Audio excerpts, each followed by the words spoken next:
thank you for joining us for today's June edition of Health Bytes with Region 3. We are pleased to welcome this month's speaker, Prasanna Vaduvathiriyan. Thank you.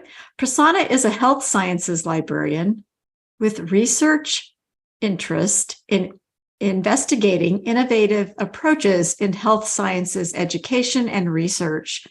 She is committed to function as an integral member of the University of Kansas Medical Center campus-wide care team by facilitating the access and delivery of critical and evidence-based information in healthcare, research, and education.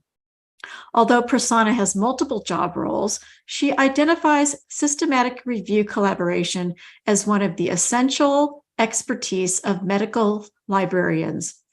She has completed essential trainings and successfully collaborated with researchers in conducting reviews. In today's Health Bytes, our speaker will give a presentation on conducting a systematic review, an overview of the process. Thank you, Prasanna, for being our guest speaker this morning, and I will turn everything over to you. Thank you, Maggie, for the introduction. And let me share my screen here.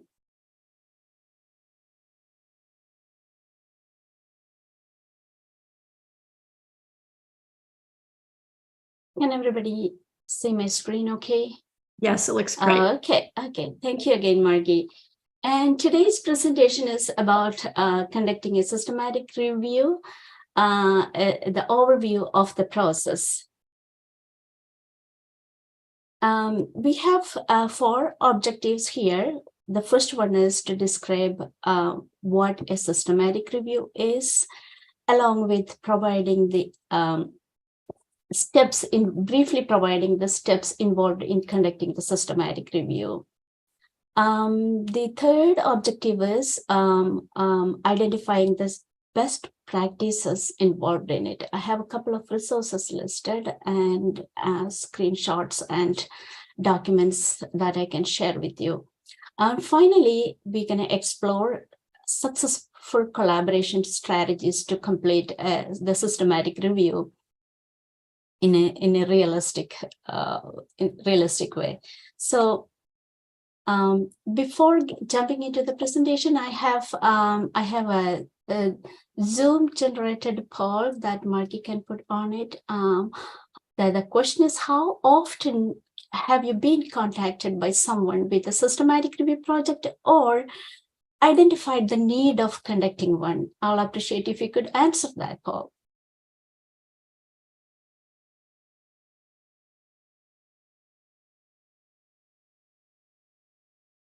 So from the poll, I understand that a majority of you are having questions less often, and the next is quite often. And some of you are never received a question about systematic review or asked for collaborating in a project.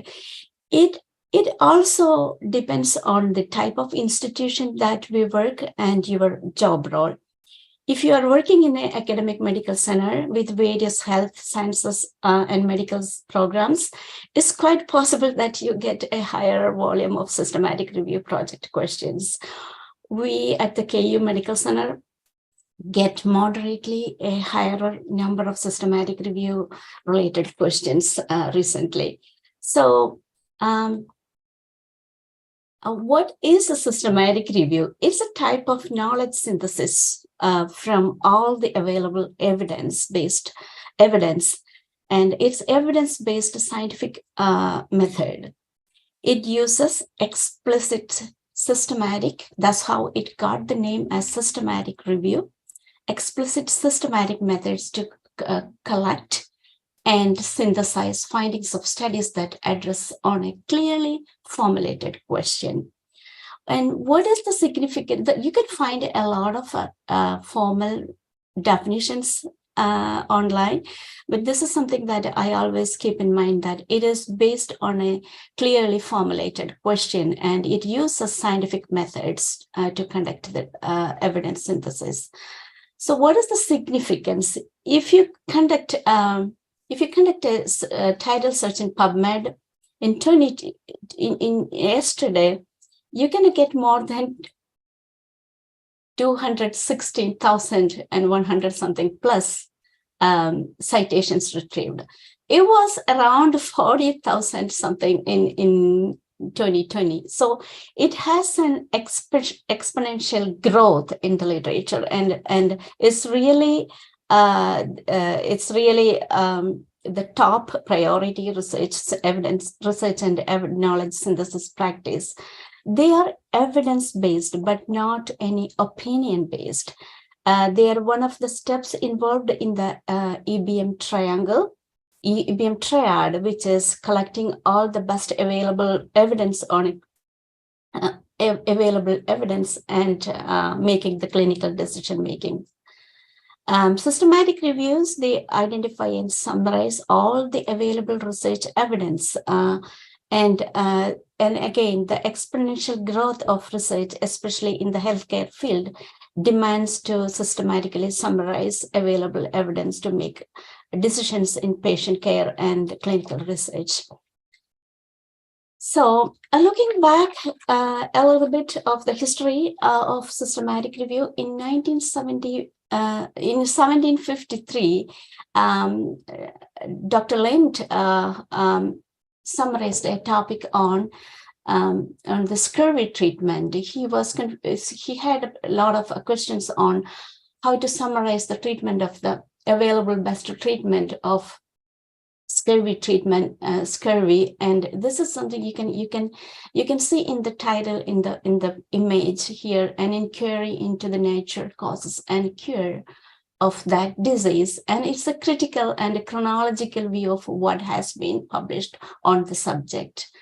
So that is, I believe that is something that we have started conducting the evidence synthesis and the systematic reviews. And later on in 1988, Oxyman and Dr. Gayat, with the evidence-based medicine practice movement, we had a more structured field base in conducting systematic reviews.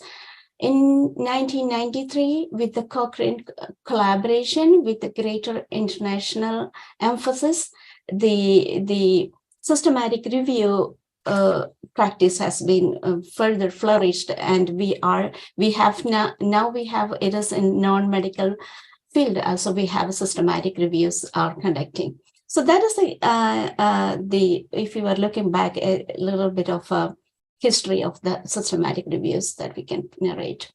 And another way to identify what a systematic review is, to clearly understand what it is, how it is different from other types of reviews, is a best way to understand what systematic reviews. There are more than 19 main types of reviews existing. One of the most popular reviews, narrative review. But remember the difference between narrative review and systematic reviews. Narrative reviews are examining knowledge on an existing topic. What is available on an existing topic, and it could be a broader topic as well. Where the systematic review identify and appraise synthesis all available empirical evidence. Another relatively new approach on the evidence synthesis is the popular review type nowadays, which is the scoping review. Scoping review actually is kind of mapping the topic on the available evidence and address the knowledge gaps. It doesn't produce a summary answer to the clinical decision making. Scoping review is potentially a large, it addresses a large diverse body of literature pertaining to a broad topic. So that is the difference between scoping review and systematic review, where systematic scoping reviews it identify and map the knowledge gap on a broader topic, but systematic review has a very specific narrowed down research question. And then the meta-analysis is a statistical method to combine the data from separate but similar studies. Is a kind of a quantitative summary.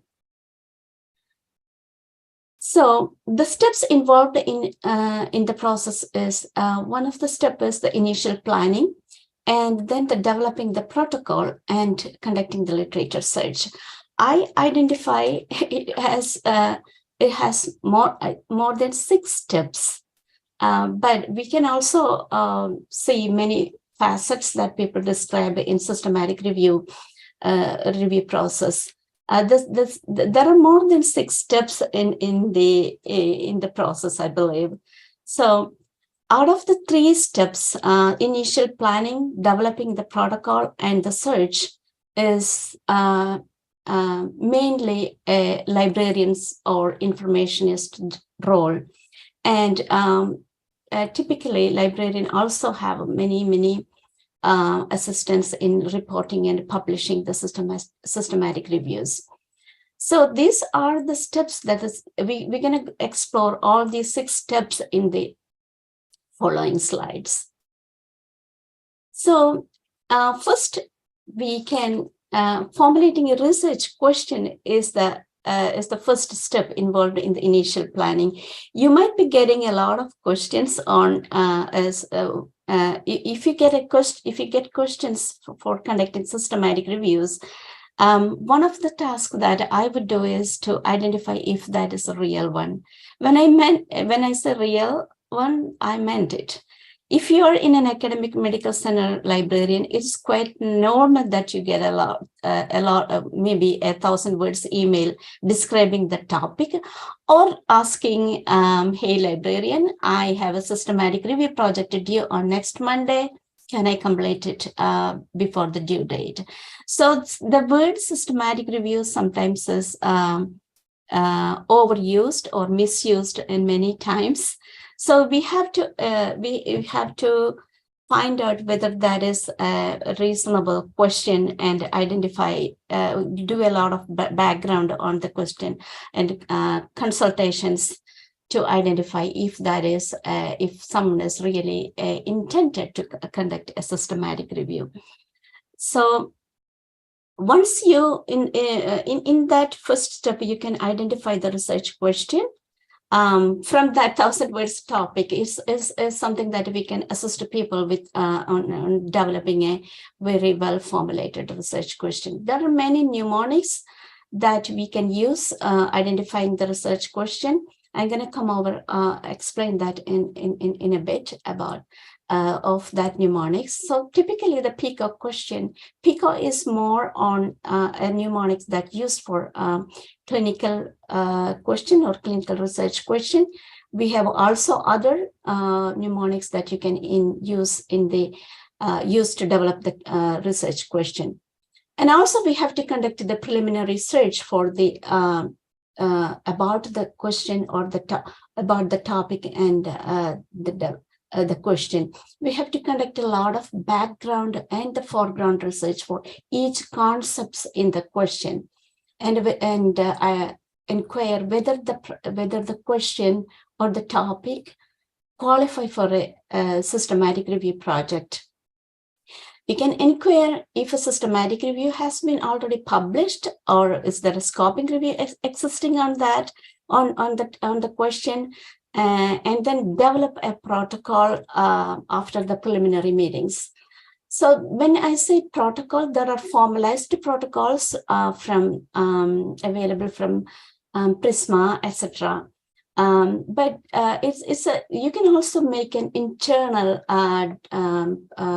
internal protocol based on the information that your student or the researcher is giving you. So that can be also used for the documentation purpose.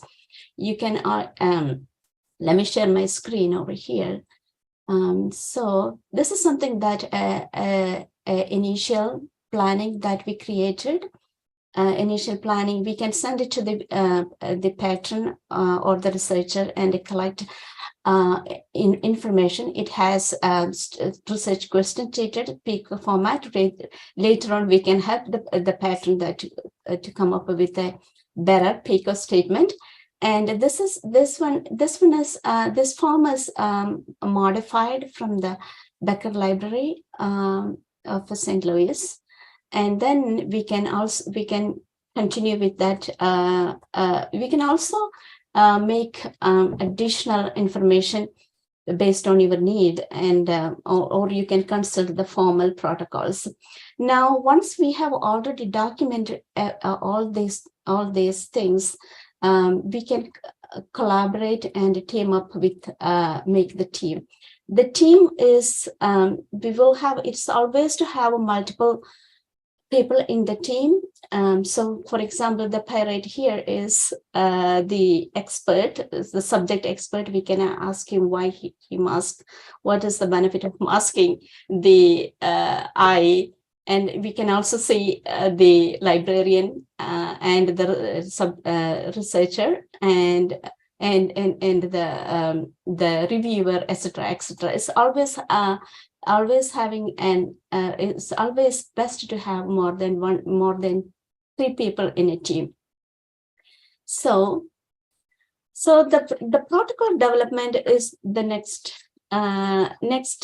task that you can go ahead. So why we are using the protocol? It can avoid duplicates, and it can build awareness, and more after all, it can have the transparent, it can create the transparency of the entire steps that you are going through.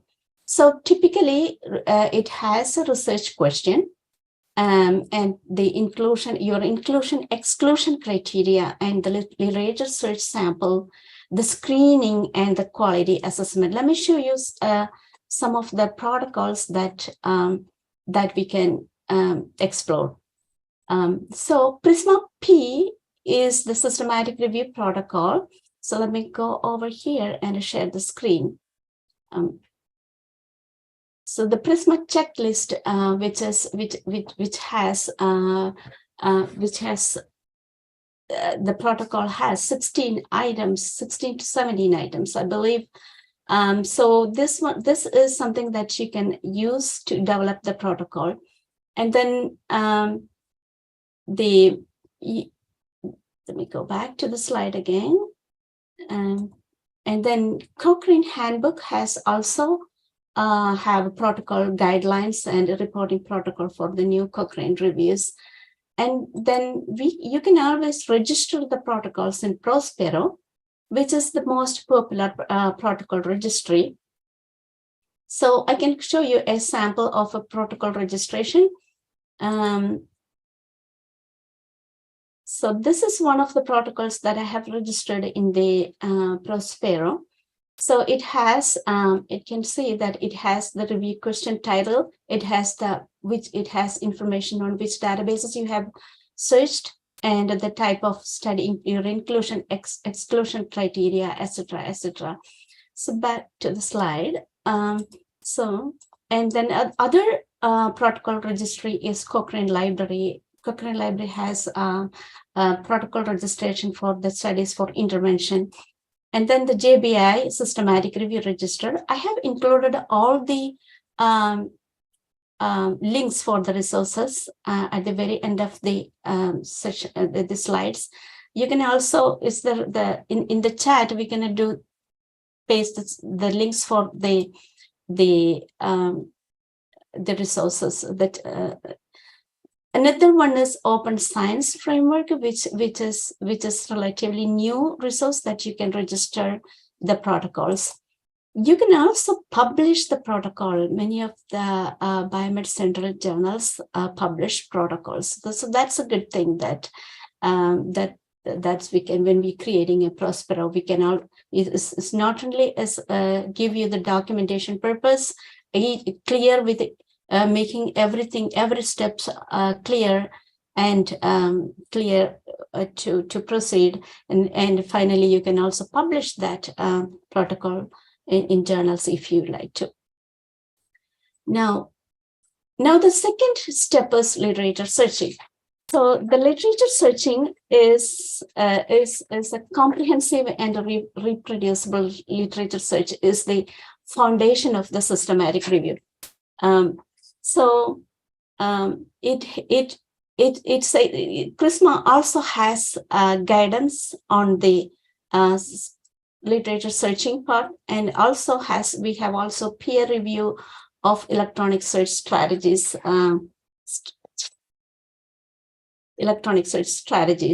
So again, another resource is Cochrane Handbook, Part 2, Chapter 4, Section 5 has a lot of information on how to conduct the systematic reviews. I mean, the guidance. Let me go to the Prisma S checklist over here. Gonna go to open up the browser. So this is the Prisma checklist, which has around 16 items listed. It is published. It is relatively new. The updates, it gives the update of 2009 Prisma checklist.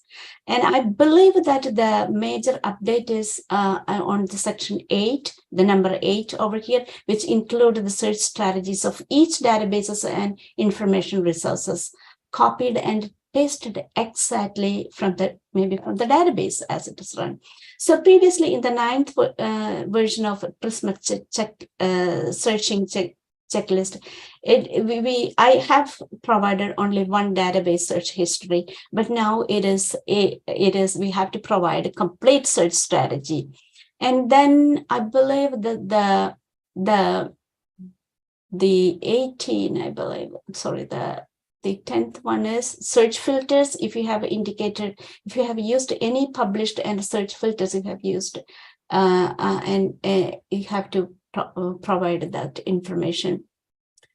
And then if you have searched if it has to be clear in the search strategy and the date and when it is last search has been occurred. Other thing that I feel is it's if there are many other aggregated search, like polyglot search, AI generated search, if you have used any of those kind of tools, that also should be precisely explained. So then back to the again. So peer review of electronic search strategies is one other guideline or the tool that I use. So going back to the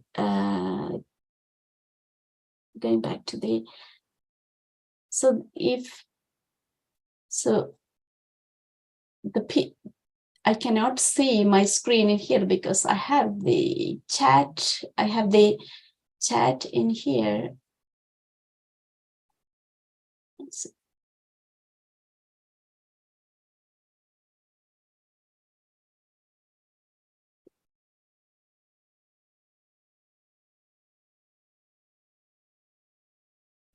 We have also the press peer review of electronic search strategy, which if you wanted to explore a bit, you can, the link is provided in the very last part of this slide. Let me go back to the slide. So now this is something that you can get a topic in here.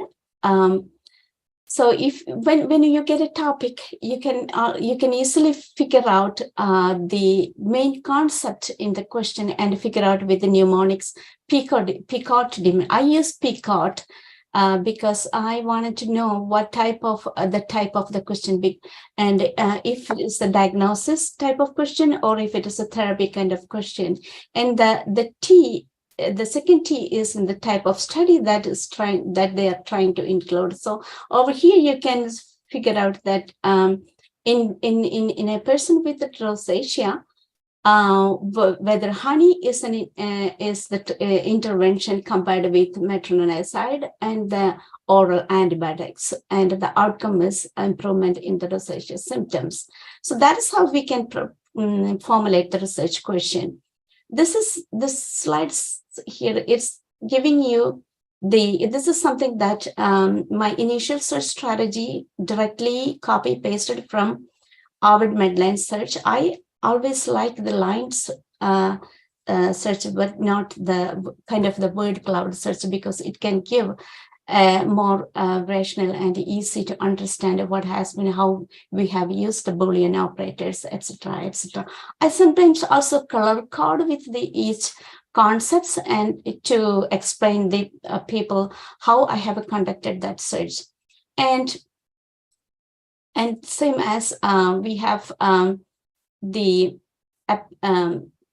what are the total number of citations retrieved here, and each number of citations retrieved from the databases that I searched.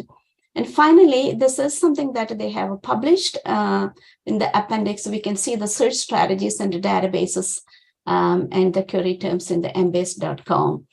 So this usually the complete search strategy can see in the appendix of the published articles. Some of the tips that I use in when I conduct the systematic when I conduct searches for systematic reviews is searching one database at a time. I'm not a big fan of conducting every database together, even though it's just a keyword search, because we're searching for one concept at a time in a single database gives me more sense of how that particular term is. The database has explored that particular term and give me the results. I tend to build a master search strategy in one of the database, which is typically is Ovid Medline /PubMed, and then we can search out the primary database which is relevant to the question. And also, we have to search gray literature, like the clinical trial registries, organization websites, and the preprints like BioMedXR, etc. There are so many preprints available. You can search that. And then the cited references as well for the citing references. This is kind of a backward kind of searching, and then the citing references also represents a forward searching. You can use a term harvest form. There are many available from various institutions. So what I like to do is to gather the concepts, one of the concepts, for example, the P concept in the question, and I use similar concepts, narrower terms, and the related terms, and the brief concept. So that's why we have to do the concept search in each databases, and also having a lot of background research. As you know, we have to use controlled vocabularies and keywords. There are so many tools similar to polyglot searching. But I haven't tried those kind of comprehensive tools in conducting systematic reviews, because I type the concept in each database and figure out what is the perfect matching controlled vocabulary. And also we can use more database functionalities like truncation, adjacency, flooding, subject headings, etc. to improve the sensitivity of the search. Now, analyzing and synthesizing. Once we have completed the research, we can export that to the bibliographic management software tools such as EndNote, Zotero, or Mendeley. I have, in my experience, EndNote is the best bibliographic tool that I experienced when exporting the research. It can also function as a screening tool. We can conduct some kind of searching in the EndNote and figure out, group them into various facets of the citations, it can easily remove duplicates. And then based on that, the next step is based on the inclusion-exclusion criteria, the next step is the title abstract screening and the full text screening. There are many tools available for title abstract screening and the full text screening. And Ryan is one of the freely available software that I have tested earlier. It has title abstract screening and deduplicating functions. Colander is another one, and Academia is another one, which both has protocol development features and the title abstract and full text features. But Ryan doesn't have, when I tried it in a couple of years ago, it didn't have the full text screening feature, but I'm not sure whether it has the feature now. The subscription-based Covidence, which is the predominant and most popular software that we can use for screening. It has title abstract screening and full text screening. It has the Prisma's flowchart exportation. We can export data extraction, and also the risk of bias assessment tool, which I really like that. Disler SR is another one that it's a subscription-based one. Now, the critical appraisal is the most, now after exporting the references, critical appraisal is the next step that determines the methodological quality of studies you identified.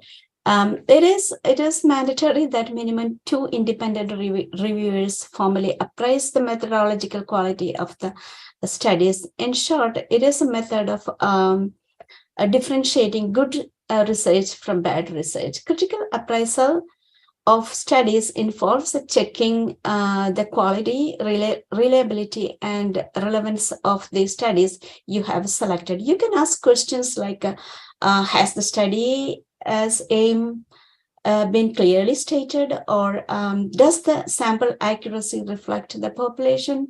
And then has the sample size been really been described and justified? So that those are based on various inclusion exclusion criteria, and we have various assessment tools listed. And the other step is after critical appraisal. It is the formula data extraction is the formally analyzing the data in the individually appraised studies. I have seen researchers developing a form for critical for data extraction and assign a couple of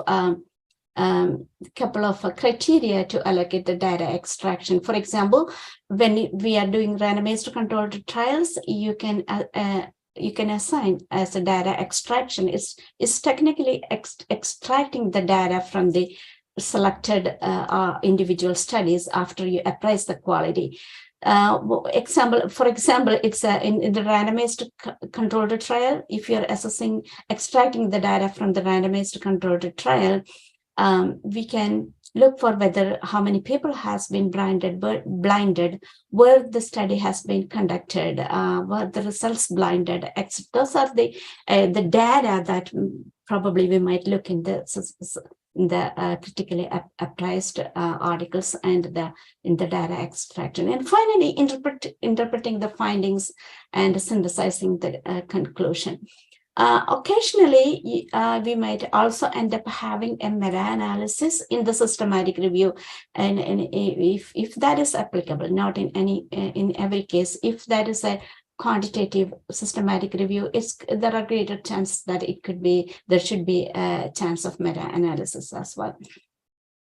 Now, there are many checklists available. Unfortunately, I cannot open the browser over here. CASP checklist, which has which has all kind of checklist tools available for systematic reviews, randomized controlled trials, and observation studies, etc. CEBM, Center for Evidence-Based Medicine, has also have critical appraisal tools. JBI's critical appraisal site also has many critical appraisal tools, not only for systematic reviews. Systematic reviews, specific critical appraisal tools is AMSTAR and the BMJ reference framework for assessing systematic reviews. So once towards the end of the slide, we can explore that websites as well. Now I have another response. The Zoom poll here. Since systematic reviews constituted of synthesized results developing systematic review. What is this the flawless? I would like to see your vote.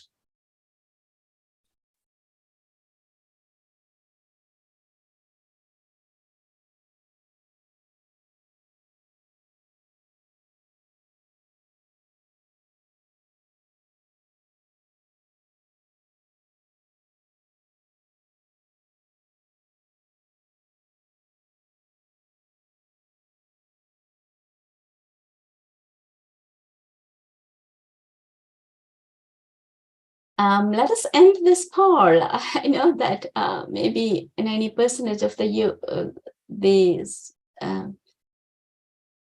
you have selected the no. They are in. Absolutely, they are in. They are not. They are not the final answer.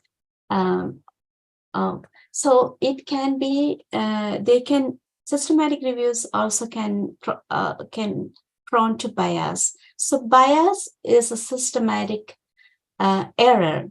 It can be is a deviation from the underlying truth because of a feature of the design and conduct the research study. So there has been so many bias identified in systematic review, especially in the methodological quality, the problems in literature search. I have identified a lot of problems in this literature search. Occasionally, they can report that, oh, we conducted EBSCO database. We have conducted EBSCO database, but they have to we have to explain which database, not the platform, but the specific databases, and problem with Boolean operators, problem with syntax, etc., has been notified. So everything can and cause the methodological quality and can lead to misleading or biased synthesis, and sometimes in influential subjective decision can be also made by researchers in these steps. The risk of the diagram you are seeing over here, here is the risk of bias assessment and studies of the Cochrane review of therapeutic monitoring of antiviral drugs for people HIV. So you can see the random sequence generation, and it is the plus green sign is the low risk, and the high risk of bias is the blinding of participants and personnel. So that the risk of bias is also noticed in systematic review, even that systematic reviews are conducted through rigorous methodology. Cochrane handbook has overview of guidance on the eliminating risk of bias, and the chapter 8 has how to we can explain the how to improve the or eliminate the risk of bias in chapter 8, and 25 represents non-RCTs. There are various tools available, like Robin's one for non-RCTs, and Rob2 for RCTs, RCT, and the Rob.me for missing the evidence. So moving on. So there are so many reporting. The next part is reporting. Reporting guidelines, Prisma 2020 statement, Prisma flow diagram, includes Prisma flow diagram and the reporting guidelines. Other reporting guidelines include the Cochrane Handbook of Systematic Reviews of Intervention, Chapter 3, and the Equator Network is a searchable database. You can pull out reporting standards for many other types of knowledge synthesis. So if we can go to the Prisma statement. So this is the Prisma 2020 checklist, which has 27 items to report. So the study selection and its characteristics and the result synthesis, etc. and the discussion and the other information. So this is the most recently revised checklist. So it's published in 2020, and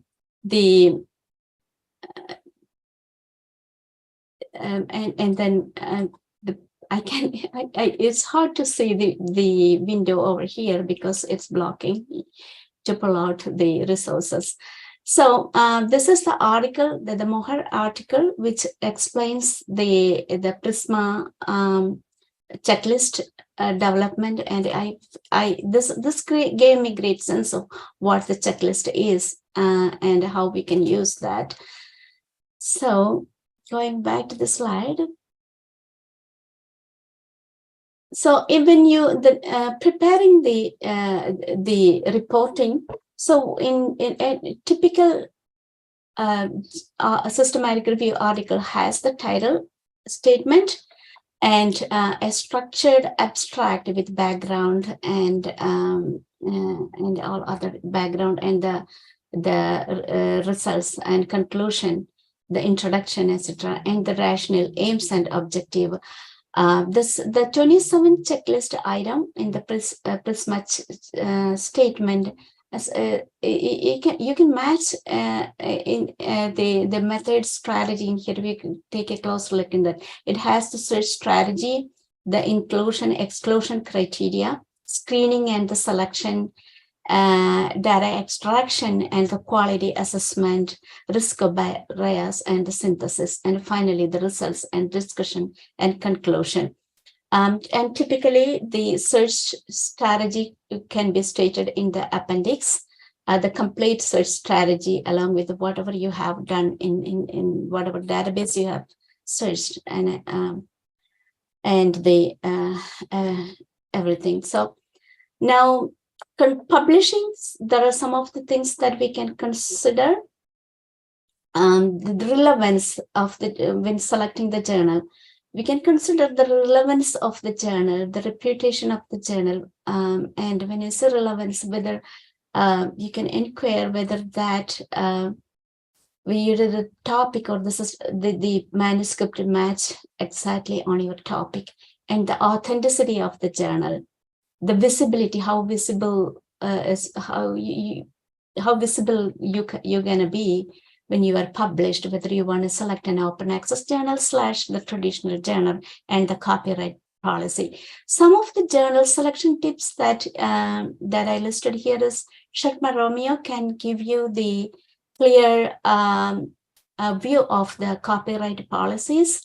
That I sometimes recommend this to people to use the Sherpa Romeo. EndNote Manuscript Matcher is a good tool that EndNote Online, if you're using EndNote Online, there's the manuscript matcher. You can copy and paste the abstract and figure out some of the journals that is that you can publish the manuscript.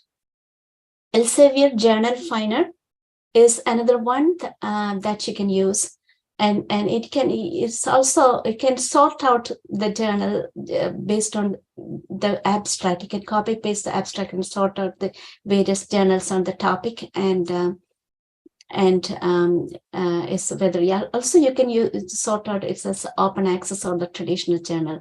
Same functionality is available with the Springer Journal Suggester. Jane is another tool that you can use for this journal selection. So moving on. So the successful collaboration strategies. So once you have completed that step, it's again in the initial protocol.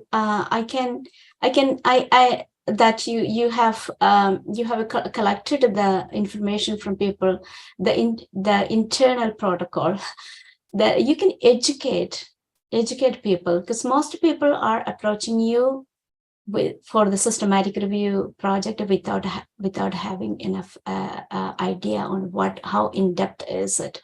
And you can team up, and I believe a librarian is the team leader of most of the project, and communicate effectively with the people. I would document everything that we have in the each stage of step. You can always anticipate challenges or resistance from people. Sometimes they change the question, and sometimes there might be conflicts from the timeline. If you're a solo librarian, keep track of your time, how much you can contribute to the project, and everything could be effectively documented and discussed and effectively communicated with the people will be really helpful for completing the project. Now, the co-authorship, explain them the co-authorship expectations. The ICGMA, the Committee for International Journal Committee, ICGMA can have a lot of information on what is, if we are providing the substantial work, we are completing the comprehensive searches, protocol creation, protocol registration, and finally giving the writing the search methodology. So if you're a librarian, it's definitely a substantial work, and a co-authorship can be expected. Majority of the researchers may not be aware of that, and I have experienced, I was ignored in some of the previous project and not even giving me a acknowledgement, but I have seen the paper came up. So make everything clear and communicate and document for sure, and align with the protocol always. Look back into the protocol and refer what we have discussed in each step. So those are some of the successful collaboration strategies that you can align with. So how we can do one? I think most of the people everybody can do a systematic review.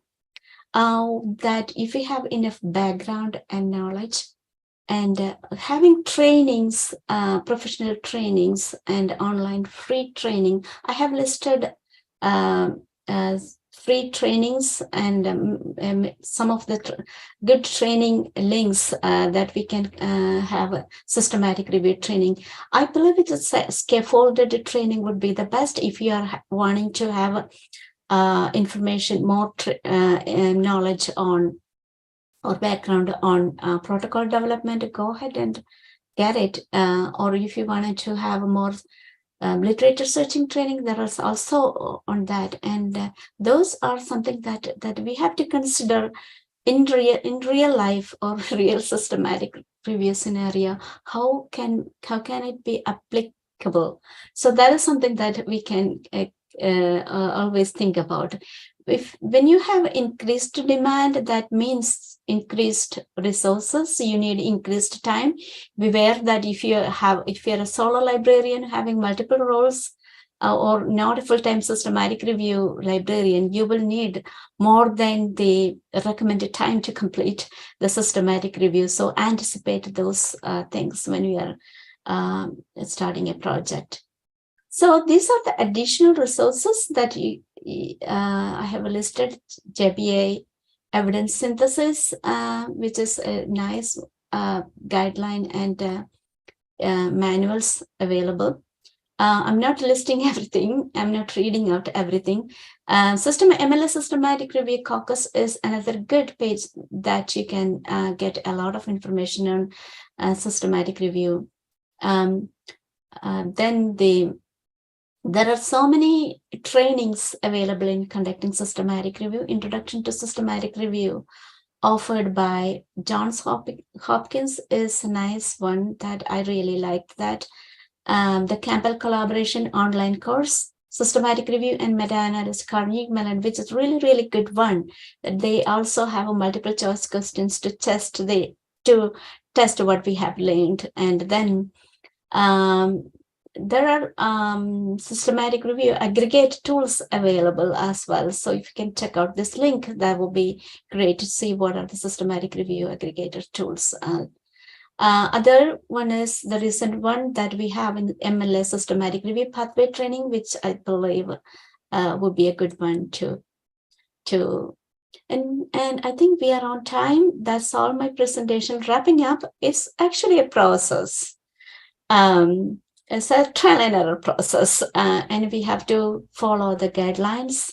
We can frequently refer back to the guidelines, so the PRISMA guidelines, Cochrane Handbook, and the other resources. And the most important of all, we have to be transparent in each step. And good luck. And thank you for listening. Thank you, everybody, for attending the session. Thank you, Margie. And thank you, NNLM Region 3, for asking me to present this presentation. And I am open to your question. Okay. Thank you, Prasanna. We'll go ahead and have you stop sharing, but we do have quite a few questions in the chat. So we'll try to get to all of them, but we know that your time is valuable. So I'm sure Prasanna would be open to you emailing her if we don't get to your question. Yes. Yes. Okay. So one of the first ones that we had was, can both clinical trials and observational studies be included in the same systematic review whose objective is to assess the efficiency of an intervention? I believe so. It's all about defining the question and its and defining your inclusion exclusion criteria. So you can, if and at the very end you will be assessing the quality or the data you are extracting, and if it finally match for the scope of your question, I think it is okay to include both. But I haven't experienced that in a real life situation. I can further explore that question. But in my first thought is, yes, we can include that both. Okay, great. The next question is, what questions do you ask the patron to determine if the need for systematic review is real? Well, the initial that's a great question. With the initial consultations, I can always ask why you are conducting the systematic review. Where is this need coming from? So how many people are included in the team, and how thorough is on the topic, and I will explain all the protocols and other resources that we have to stick on with the project. And I can also check the timeline, because I'm not a full-time systematic review librarian. So these are the preliminary things that I would check with that. And finally, I will need to have a searchable question. I have to tell them I will conduct the initial search and discuss discuss everything, explaining very well. This is how this is going to be the final results and approximate results. Can we screen it, etc., etc. Those are the most questions that I used to ask, and I will used to meet the team with multiple times to decide whether we can continue with the project or not. Great. All right. Let's see. The next question is, do you need to have a completed search strategy to create and publish a protocol? Yes. Okay. We will, in the past, when maybe in 2018, until 2018, we will need at least one search strategy that I would say it's the pilot search strategy. We have to have at least one strategy. I haven't checked recently in the protocol registries. It need the complete. It need the search strategy. And after all, if you wanted to proceed with the project, we have to finalize. We have to have a search protocol. Yes, we do. We should need that. So I'm going to combine these two questions. So why do you register the protocol, and do you need to register the protocol in more than one registry? It's not mandatory, but like I mentioned in during the slides, it gives you, it's avoid the unnecessary research waste. If two people are doing the same systematic review, we don't need to do that. And your project, others can view you're conducting the same systematic review that someone else is planning to. That's something that is kind of a documentation. I'm not sure about we can register in 2 places, but Prospero is the most prominent one.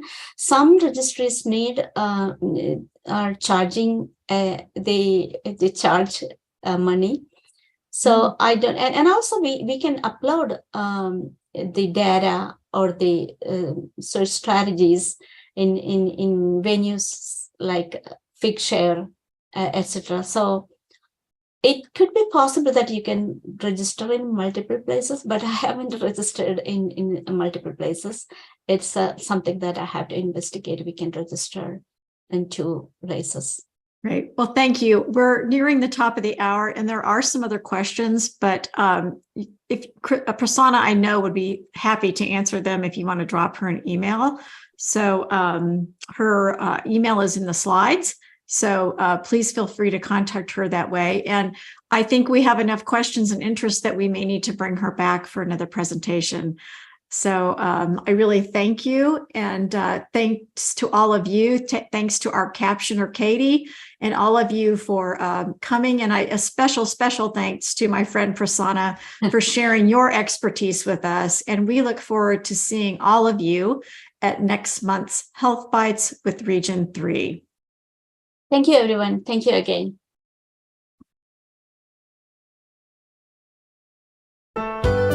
Thanks for watching. This video was produced by the network of the National Library of Medicine. Select the circular channel icon to subscribe to our channel, or select a video thumbnail to watch another video from the channel.